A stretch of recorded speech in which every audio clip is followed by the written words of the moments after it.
এই ঠান্ডার মাধ্যমে কত ভাই কত বন্ধু বিজনেসের মাধ্যমে ব্যস্ত হয়ে আছে, আছে না নাই ভাই? জোরে করে বলেন, আছে না নাই? কত ভাই বন্ধু নদী নালার মাধ্যমে ব্যস্ত হয়ে আছে, আছে না গো ভাই? চিল্লা এখন, আছে না নাই? কত ভাই বন্ধু হসপিটালের মাধ্যমে আছে, আছে না গো? আছে।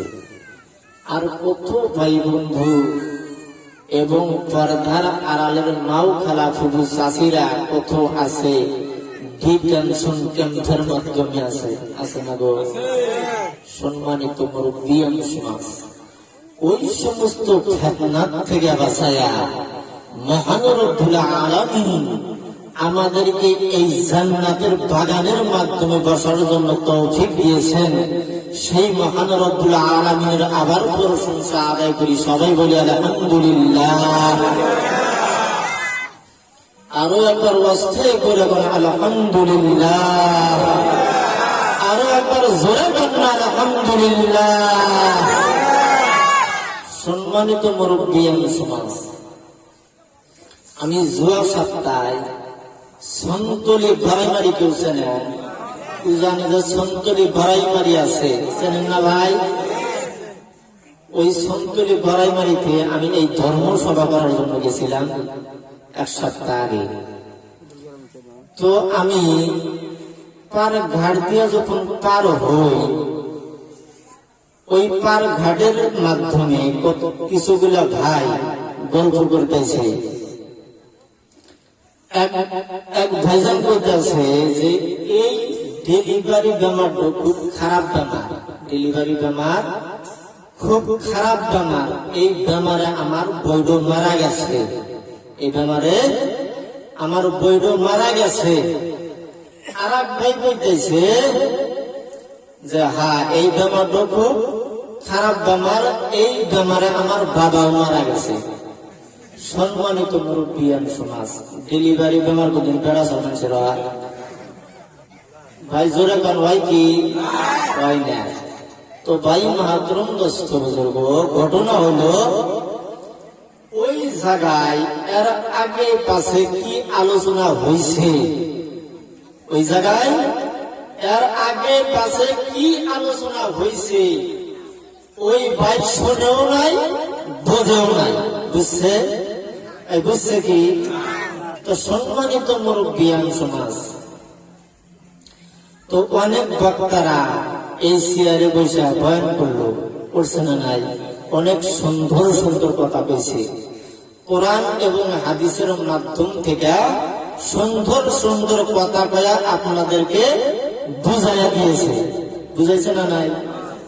আপনারা বোঝেন না বোঝেন হলো আপনি ঘরে ব্যাপার, কিন্তু তারা কিন্তু বোঝানোর জন্য চেষ্টা করছিল না গো। তো যাই হোক, আমি বলতেছিলাম এই জায়গায় অনেক বক্তা ছাত্রা বয়ান করলো, তো দুই চারটো কথা বাড়িতে নিয়ে যাওয়ার জন্য চেষ্টা করেন নাকি কর? দুই চারটো কথা বাড়িতে নিয়ে যাওয়ার জন্য চেষ্টা করুন, সবাই কোন ইনশাআল্লাহ। তো ভাই মাতরম দোস্ত বুজুর্গ, আল্লাহ রাব্বুল আলামিন আমাদেরকে দ্বীনি বৈঠকের মাধ্যমে বসার জন্য সুযোগ দান করছেন। আর ইলম হইছে দুই প্রকার। কয় প্রকার ভাই? দুই প্রকার। কয় প্রকার ভাই? জোরে কোন কয় প্রকার? দুই প্রকার। ও প্রিয় মুসলমান, ইলম হইছে দুই প্রকার, একটু হইছে ইলমে দ্বীন, আর একটু হইছে ইলমে দুনিয়া। যে ব্যক্তি ইলমে দ্বীন হাসিল করবে, ওই ব্যক্তির দ্বীন এবং দুনিয়া দুইটাই হাসিল হবে। আর ওই ব্যক্তিকে কঠিন মুসিবতের সময় মহান রব্বুল আলামিন জান্নাতের মাধ্যমে পৌঁছায়া দিবে। একটু আওয়াজ তুলে বলা যাবে কিনা ভাই? সুবহানাল্লাহ। ও প্রিয় মুসলমান, যে ব্যক্তি দুনিয়া হাসিল করবে,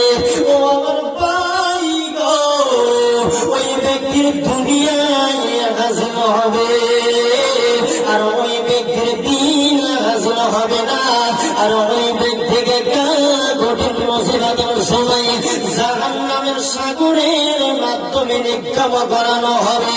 একটু জোরে জোরে বলা যাবে কিনা ভাই? নাউজুবিল্লাহ। ও প্রিয় মুসলমান, ইলমে দ্বীন এত গুরুত্বপূর্ণ বস্তু। ও আমার ভাই গো, ইলমে দ্বীন এত গুরুত্বপূর্ণ বস্তু। তাফসীরের মাধ্যমে আছে যে ইলমে দ্বীন এমনভাবে শিক্ষা দাও যে ঘরের দরজার উপরে একটু লাঠি বানায় রাখো। ও আমার ভাই গো, ওই ছেলে মেয়েদেরকে ওই লাঠি টাকা তারা ইলমে দ্বীন শিক্ষা দাও। ও আমার ভাই গো, ওই লাঠি টাকায় মানাইতে পারো না, ওই লাঠির দ্বারাই আঘাত করে দিন শিক্ষা দাও। এইভাবে দিন শিক্ষা দেওয়ার পরে ওই ভিতরে মহান রব্বুল আলামিনের রহমত নাযিল হবে। একটু জোরে জোরে বলা যাবে কিনা ভাই? সুবহানাল্লাহ। আমার ভাই গো, এইভাবে দিন শিক্ষা দেওয়া হইলে ওই ঘরের ভিতরে মহান রব্বুল আলামিনের গজব নাযিল হবে। একটু চিল্লা বলা যাবে কিনা ভাই? নাউজুবিল্লাহ। সম্মানিত মুরব্বিয়ান সমাজ, তাহলে ইলমের দাম আছে না নাই ভাই? জোরে কোন আছে না নাই? ইলমে দ্বীনের দাম আছে, সম্মান আছে। তো ভাই মাহতরম দোস্ত বুজুর্গ, ইলমে দ্বীন হাসিল করা এতটুকু গুরুত্বপূর্ণ বস্তু। তো সিনের ভিতরে আছে যে ছেলে মেয়েদেরকে ইলমে দ্বীন এমন ভাবে শিক্ষা দাও, ঘরের দরজার উপরে একটা লাঠি ঝুলা রাখো, ছেলে মেয়েদেরকে ওই লাঠি দেখাও আর ইলমে দ্বীন শিক্ষা দাও। ওই লাঠি দেখায় মানাইতে পারে না, ওই লাঠির দ্বারা আঘাত করে দিন শিক্ষা দেন। এইভাবে দিন শিক্ষা দেওয়ার পরে মহান রব্বুল আলামিন কাল কঠিন মুসিবতের সময় মহান রব্বুল আলামিন জান্নাত দান করে দিবে এবং ওই ভাইজানের ঘরের ভিতরে আল্লাহর রহমত নাযিল হয়ে যাবে। চিল্লাবেন না ভাই? সুবহানাল্লাহ। আরো একবার জোরে বলুন সুবহানাল্লাহ। তো ভাই মাতরম দোস্ত বুজুর্গ, ইলমে দ্বীন এতটুকু গুরুত্বপূর্ণ বস্তু। ইলমে দ্বীন যতটুকু গুরুত্বপূর্ণ বস্তু, তদ্রূপ নামাজও অতটুকু গুরুত্বপূর্ণ বস্তু। নামাজও অতটুকু গুরুত্বপূর্ণ বস্তু। আর হাদিস শরীফের মাধ্যমে আছে কাল কঠিন মুসিবতের সময় সর্বপ্রথম হিসাব লওয়া হইব নামাজের হিসাব এবং নামাজের পরীক্ষা। সম্মানিত মুরব্বিয়ান সমাজ, এই তামাম পৃথিবীর জমিনের মাধ্যমে অনেক ছেলে মেয়েরা ফাইনাল পরীক্ষা দেয়, তাই না গো? জোরে পান, তাই না? নাই ছেলে মেয়েরা যে সামনে আছে মেট্রিক ফাইনাল পরীক্ষা হবো, কিছুগুলা ছাত্র ছাত্রী আছে ফার্স্ট ডিভিশন পাস করে না গো? কিছুগুলা ছাত্র ছাত্রী আছে লেটার মার্ক নিয়ে পাস করে, আবার কিছুগুলা ছাত্র ছাত্রী আছে পাস করা জুলমায়া যায়, আছে না গো? অনেক ছাত্র ছাত্রী আছে তারা পাশই করতে পারে না, ফেলই করে।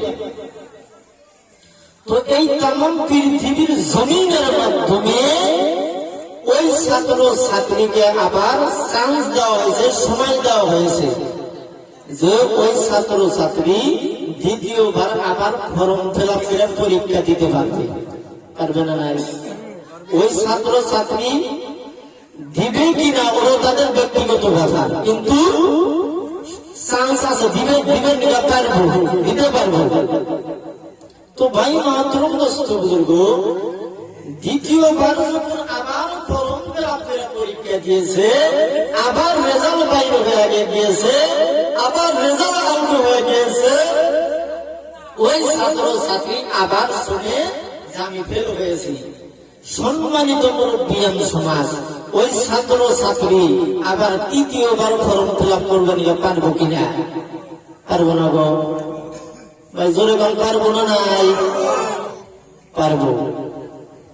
ও প্রিয় মুসলমান, এইভাবে 3 বার 5 বার 7 বার 10 বার পর্যন্ত ফর্ম ফিল আপ করে পরীক্ষা দিতে পারে। ও আমার ভাই গো, মহান রব্বুল আলামিন যখন নামাজের হিসাব নিবে, নামাজের পরীক্ষা নিবে, ওই জায়গায় আর দ্বিতীয়বার ফর্ম ফিল আপ করি না, জায়গা নাই, টাইম নাই।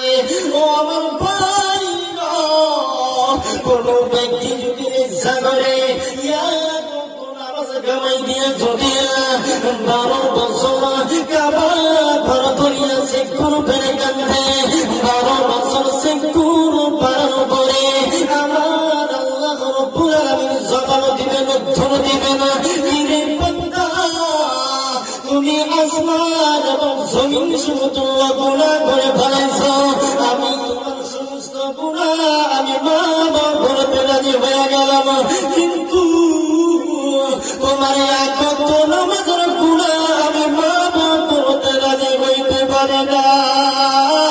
ও আমার ভাই গো, সেই নামাজ আমরা কেমন করে ছেড়ে দেই?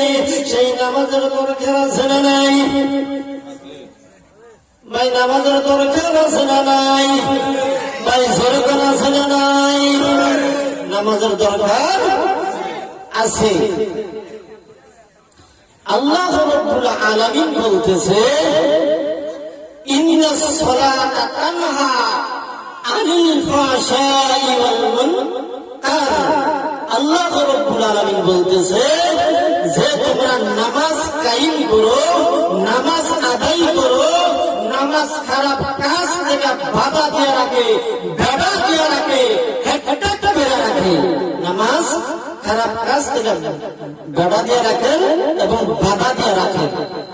তো সম্মানিত মুরব্বিয়ান সমাজ, এই জায়গায় প্রশ্ন আসতে পারে যে হুজুর আপনি তো বলতেছেন যে নামাজ খারাপ কাজ থেকে বাধা দিয়ে রাখে, বাধা দিয়ে রাখে, আমাদের এই অঞ্চলের ভিতরে আছে নামাজ উপরে মিথ্যা কথা কয়, আছে না নাই? এই জায়গায় আছে কিনা খবর পাই না, কিন্তু আমাদের জায়গায় আছে।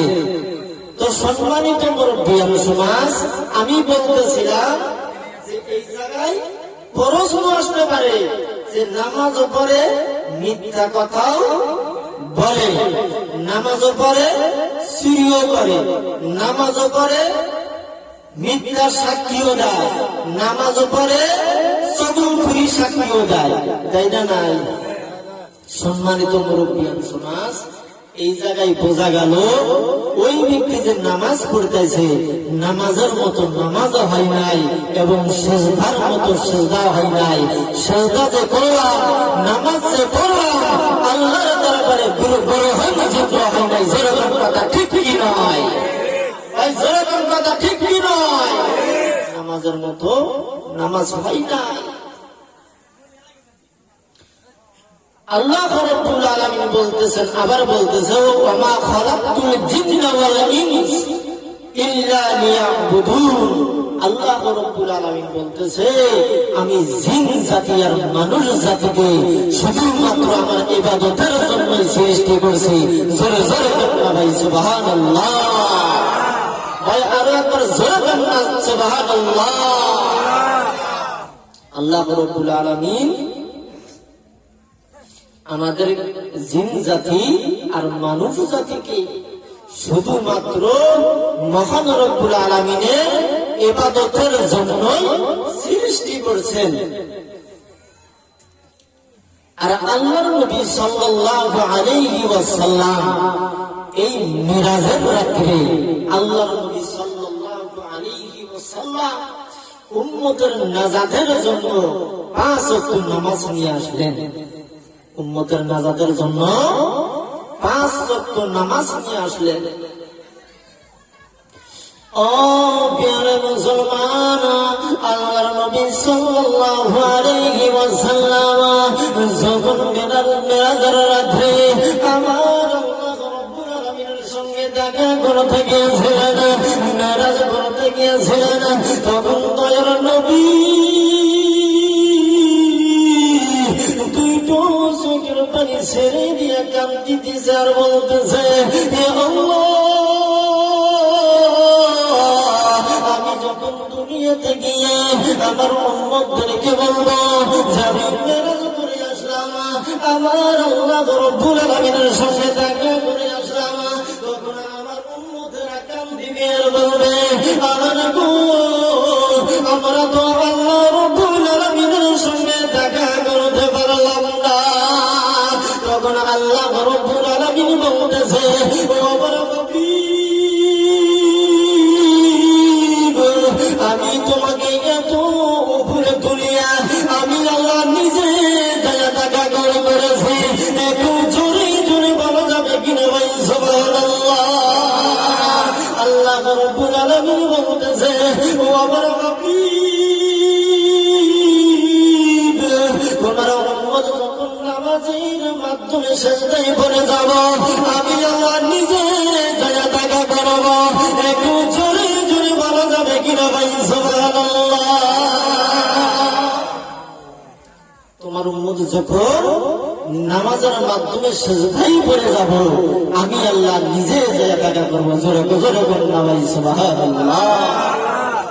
সম্মানিত মুরব্বিয়ান সমাজ, নামাজের মাধ্যমে যখন সিজদা করা হয়, নামাজের মাধ্যমে যখন সিজদা করা হয়,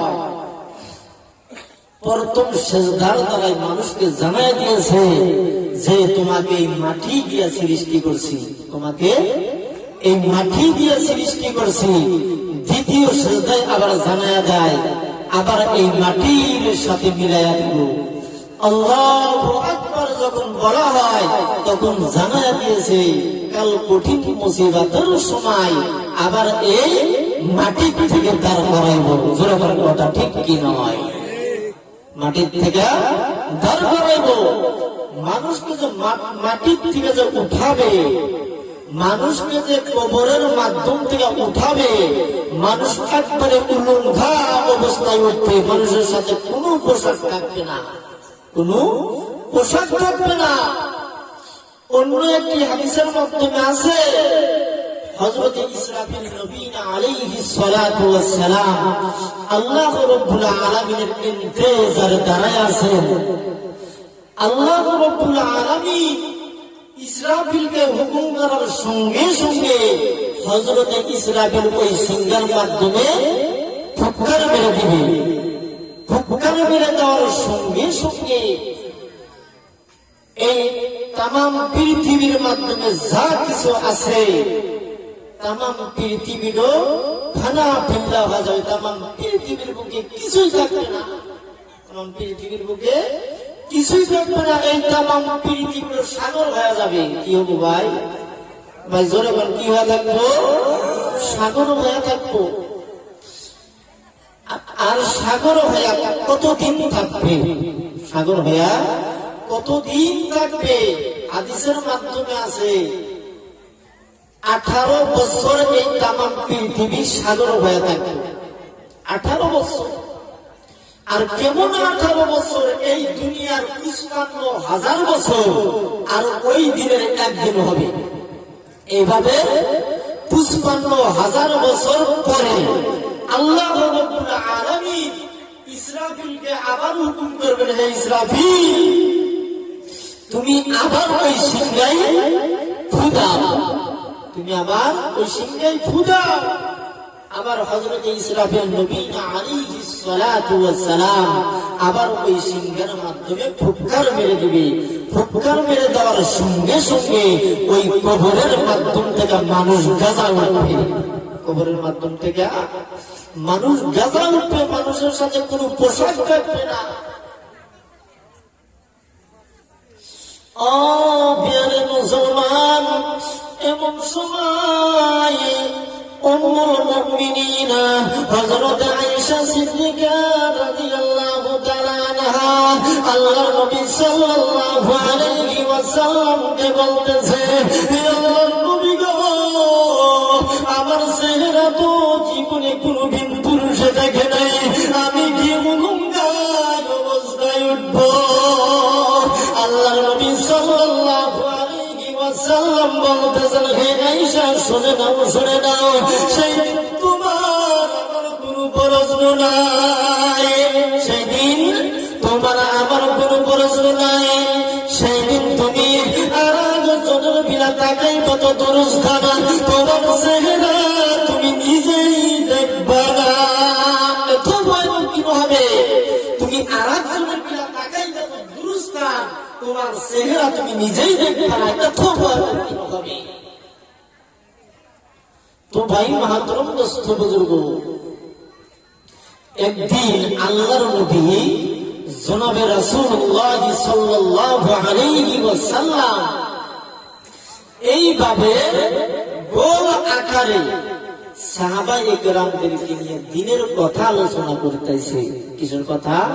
কোরআন এবং হাদিসের কথা আলোচনা করতেছে।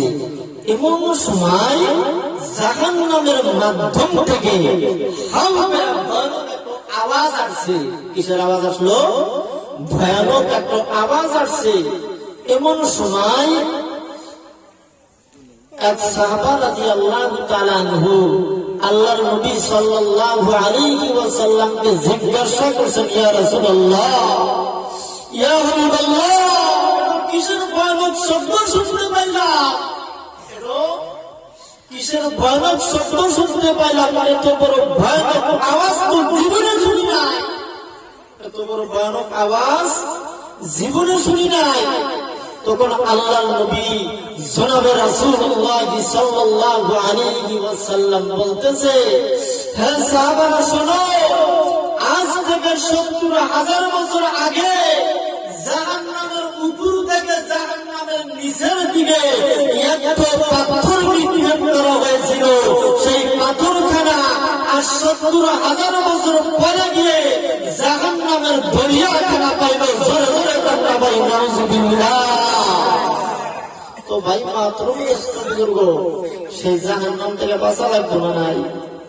ভাই সেই জাহান্নাম থেকে বাঁচা লাগবে না নাই?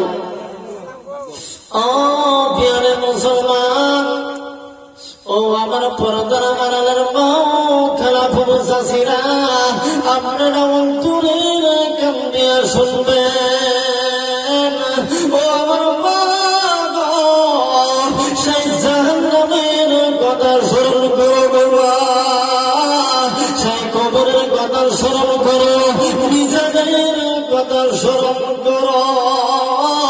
ও আমার ভাই গো, হযরতে আবু বকর, হযরতে ওমর রাদিয়াল্লাহু তাআলা আনহু, হযরতে ফাতিমা তুহরা রাদিয়াল্লাহু তাআলা আনহা, যারা নাকি এই তামাম পৃথিবীর জমিনের মাধ্যমে জান্নাতের সার্টিফিকেট পেয়েছে বাবা, তারা জাহান্নামের ভয়ে কবরের ভয়ে চোখের পানি টপ টপ করে ছেড়ে দিয়ে কান্দিছে। ও আমার ভাই গো, হযরতে ওমর রাদিয়াল্লাহু তাআলা আনহু কান্দিতে কান্দিতে দুটো গালের সাথে কালো দাগ ফেলে গেছিল। লোকেরা বলতো, হুজুরা ওষুধ লাগানো ভালো হয়ে যাবে। হযরতে ওমর রাদিয়াল্লাহু তাআলা আনহু বলতেছে, বাবারা, আমার তো কোনো ভালো আমল নাই, এই দাগ দুটো নিয়ে মহান রব্বুল আলামিনের দরবারে হাজির করব। বলবো, ইয়া আল্লাহ, আমি কিছু আনতে পারি নাই, আমি কিছু আনতে পারি নাই। আপনার ভয়ে কান্দিতে কান্দিতে গালের সাথে কালো দাগ ফেলে গেছি। এইভাবে হযরতে রশিদা আহমদ গঙ্গী রাহমাতুল্লাহ আলাইহি কান্দিতে কান্দিতে চক্ষু বন্ধ হয়ে গিয়েছিল।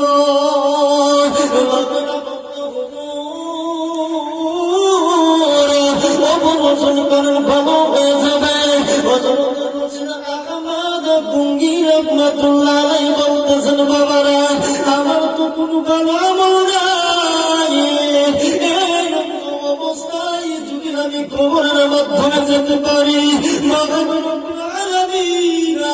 আমাকে অন্ত থেকে কোনো জোর করবে না। এইভাবে আল্লাহর ওলিরা বুজুর জ্ঞানীরা সবাই কান্দিতে কান্দিতে কবরের মাধ্যমে গেছে। ও আমার ভাইরা, যারা নাকি এই দুনিয়ার বুকে জান্নাতের সার্টিফিকেট পাইল, যাদের নাকি কোনো চিন্তা নাই, টেনশন নাই, তারা যদি এই জাহান্নামের ভয়ে দুইটা চোখের পানি টপ টপ করে ছেড়ে দিয়ে কান্দিতে পারে, সেই কান্না আমাদের কান্না দরকার আছে না নাই? কান্না দরকার আছে না নাই ভাই? একটু আল্লাহর জিকির করে